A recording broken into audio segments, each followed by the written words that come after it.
No Place Like Oz, Chapter 2. Happy Swoop Sixtoon, the cake said. The letter spelled out in smudged icing. I beamed up at my Aunt Em with the brightest smile. It's beautiful, I said. I'd already changed into my party dress, which wasn't much different than the dress I'd gotten all dirty in the field, and I'd cleaned myself up as best as I could, scrubbing the dirt from my hands and the blood from my knee until you could hardly tell I'd fallen. Uncle Henry hovered off to the side, looking as proud and hopeful as he'd bake it himself. He certainly helped gathering the ingredients from around the farm, coaxing the eggs from Miss Millicent, who never seemed in the mood to lay any, milking the cow, and making sure Aunt Em had everything she needed. Sometimes I wonder if I didn't marry a master chef, Henry said, putting his arm around her waist. Even Toto was excited. He was hopping around the floor, yipping at us eagerly. You really like it? Aunt Em asked, a note of doubt in her voice. I know the writing isn't perfect, but penmanship was never been my strong suit. It's wonderful, I exclaimed, pushing down my tiny feeling of disappointment that was bubbling in my chest. A little white wine never hurt anyone, and I didn't doubt the cake would be delicious. Aunt Em's food might not usually come out looking fancy, but it always tastes better than anything else. Oh, I know it's not how the cake tastes that matters. I know there's no point in concerning yourself about what it looks like on the outside when you'll be eating it in just a few minutes. But as it sat lopsided on the table with its brown icing and the words Happy Sweet 16 written out so that the E's looked more like bubbly O's, I found myself wishing for something more. I just couldn't let Aunt Em know that. I couldn't let her have even the smallest hint that anything was wrong, so I wrapped her up in a big hug to let her know that it didn't matter, that even if the cake wasn't perfect, it was good enough for me. But then something else occurred to me. Are you sure it's big enough? I asked. A lot of people are coming. I had invited everyone from school. Not that that was so many people, and everyone from all the neighboring farms, plus the store owners at every shop I'd been on my last trip into the town. I'd invited my best friend, Mitzi Blair, and even awful Susanna Hellman, and her best friend, Marion Stiles. Not to mention a reporter from the Carrier, who had taken a special interest in my life since the tornado. Plus, Susanna would be dragging her terrible sister, Jill, along. Aunt Em glanced down nervously. There was going to be another layer, dear, but we're running low on eggs, she said, trailing off, her weathered face suddenly rosy with embarrassment. Uncle Henry came quickly to the rescue. I just won't have a second helping, he said, rubbing his belly, which is not small. It wouldn't hurt me to skip the first helping, come to think of it. My aunt swatted his arm and chuckled, her worry momentarily gone. All those years of hard Kansas life had taken the toll on her, but when she was around my uncle, her eyes still lit up. When he made a joke, she still laughed a laugh that sounded like it belonged to a girl my age. You'd eat the whole thing if I let you. He swiped a bit of frosting with his finger and grinned. Seeing them together like that, happy and playful and still as much in love as they'd ever been, I felt a swell of affection for them, followed immediately by sadness. I knew that, once upon a time, they had been as young as I was. Aunt Em had wanted to travel the world. Uncle Henry had wanted to set off to California and strike gold. They hadn't had the chance to do any of those things. Instead, they had stayed here. And when I asked them about those days now, they waved away my questions, like they were ashamed to admit they'd ever had the dreams at all. To them, our farm was all there was.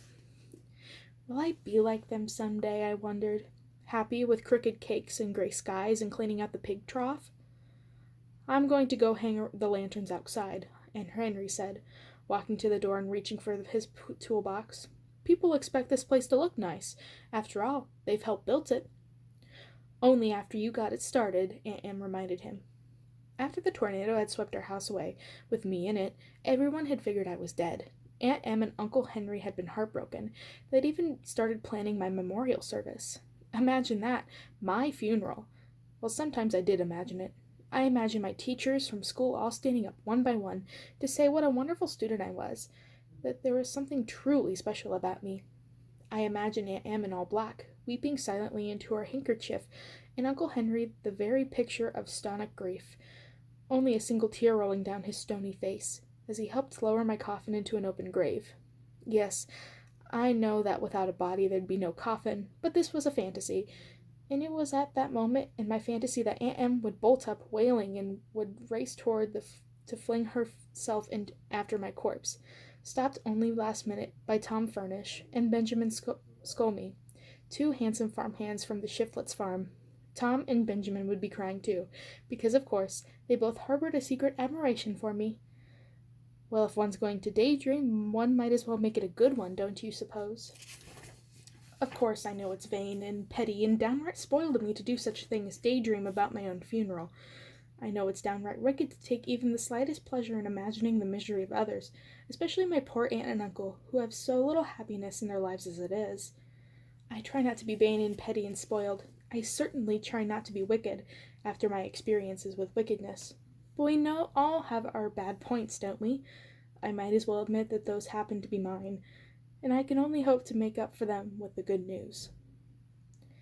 There was no funeral anyway, so no harm was done. Just the opposite, in fact, when I showed up again a few days after the cyclone, without so much as a scratch on me, sitting at the chicken coop which had somehow remained undisturbed, though people had assumed that my arrival was some kind of miracle. They were wrong. Miracles are not the same as magic. But whether you call it a miracle or something else, every paper from Wichita to Topeka put me on the front page. They threw a parade for me that year, and a few months later I was asked to be the head judge at an annual blueberry pie contest at the Kansas State Fair. Best of all, because I came back from my adventures, minus one house, everyone in town pitched in to build us a new one. That was how we all got this new house, to replace the old one, which was still back in you-know-where. It was quite a spectacle to behold. It was bigger than any other for miles around, with a second story and a separate bedroom just for me, and even an indoor commode, and a jaunty coat of blue paint, though it was just as gray as everything else in Kansas soon enough. Henry and Em didn't seem particularly happy about any of it. They were humbled, naturally, that our neighbors had done this all for us, especially seeing as how they all suffered their losses in the cyclone, some of them bigger than ours. Of course, we were grateful. But when the neighbors had done their work and gone home, my aunt and uncle had examined all the unfamiliar extravagances, and had concluded that the old house had suited them just fine. An indoor commode, Aunt Em explained. It just doesn't seem decent. How silly they were being, grumbling about the gift that had been so kindly given to us. On the other hand, I had to admit that even I felt that the new house left a few things to be desired. Nothing could compare to what I had seen while I'd been gone. How do you go back to a 2-bedroom farmhouse in Kansas when you've been in a palace made of emeralds? Once you've seen castles and munchkins and roads of yellow brick, once you've faced down monsters and witches and come face to face with true magic, well then, no matter how much you might have missed it while you were gone, the prairie can somewhat seem dull, and truly downright dreary. All I wanted to do upon my return was to tell my aunt and uncle everything that I had seen. The whole time I had been Oz, I imagined Aunt Em's amazed face. When I told her about the fields of giant poppies that put you right to sleep, and I'd thought how Uncle Henry would sputter and spit his coffee back in his cup when he heard about the town where all people were made of china, they hadn't given me quite the reaction I'd been hoping for. In fact, they hardly reacted at all.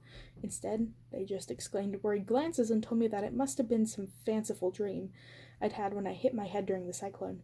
They warned me not to repeat the story and to go get some rest. They said nobody liked a tale-teller. Never mind that a bump on the head didn't explain where the house was now, or why no one had ever found it. And it didn't explain how I'd gotten home. When I'd told them about the magical silver shoes that had carried me home across the deadly desert, they seemed even less convinced than ever. After all, the shoes had slipped from my feet somewhere along the way. I can see why some people might have thought I was crazy, or a liar, or maybe made the whole thing up. Around here, they don't believe anything that you can't see with your own 2 eyes. Aunt Em and I brought the cake into the living room and set it on the table by the modest spread of food she'd already laid out. As I looked at the room, all spruced up and decorated with a careful, loving hand, I reminded myself how much they were doing. The birthday party had been my aunt and uncle's idea. I'd overheard them talking about it just a few weeks ago, about how blue they thought I'd seemed lately, and how a big party might just be the thing to cheer me up. I'd asked them not to do it, of course. I knew we didn't really have the money to spare. Even so, I must admit that I was secretly pleased with my insist on doing it anyway, as my wild ride, as so many people called it, had begun to recede further into memory. I was growing eager for something to break the monotony of the farm and school, and then the farm again. Dorothy, what is your scrapbook doing out? Aunt Em asked, noticing the book with all my newspaper clippings sitting on the table next to the buffet. Your guest will be here any minute. I quickly picked up the book and moved it aside so that it didn't fall victim to any smudges of icing or stray crumbs. Oh, I said, I thought someone might want to look at it at the party. A lot of people who were coming were quoted in the articles about me, after all. It might be fun for them to see their names in the print. Aunt Em didn't appear to think that was a very good idea, but she didn't try to dissuade me. She just shook her head and started humming one of her old songs again as she scurried around, busying herself with last-minute tasks. I sat down and began to flip through the pages of my scrapbook myself. Toto hopped into my lap and read along with me. At least I had him. He knew it was all real. He'd been there. I wondered if he missed it the same way I did. The Girl Who Rode the Cyclone. That headline from the Star was my favorite. I liked the way it made me seem powerful, as if I'd been in control rather than just some kid swept up by forces of nature. In Oz, I hadn't been some kind of kid either. I'd been a hero. I had killed 2 witches and freed their subjects from tyranny. I'd exposed the humbug wizard and restored order to the kingdom by helping my friend the Scarecrow, the smartest creature I'd ever met, claim the throne. If only those things were in my scrapbook. Here, I know that I would never, ever make as much of myself as I did in my short time in Oz. It just wasn't possible. Here, it wasn't even considered proper to think of much things. And yet, I'd wanted to come back here. All those brave things I'd done. I wasn't trying to be a hero. I was just trying to get home. It would have been so cruel to leave Uncle Henry and Aunt Em all alone here, thinking that I was dead. It wasn't all to spare their grief either.